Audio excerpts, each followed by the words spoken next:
Hey guys, what's happening? How to sign a PDF file on an iPhone. So go ahead and open up your files. In my case, I already have a file, so I'm gonna go to my document. Okay, yeah, this is my file. So I'm gonna go ahead to this file, right? And now what I'm gonna do, I'm gonna try to pin down where the signature section, right? And here you're gonna see it's highlighted in blue. Click the plus button and you can add signature.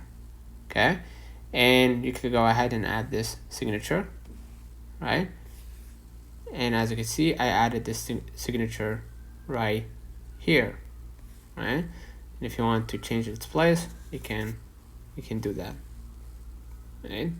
So basically that's it. Let me know in the comments if this video helped you. Don't forget to like and subscribe, turn on the notification bell to receive every video we upload,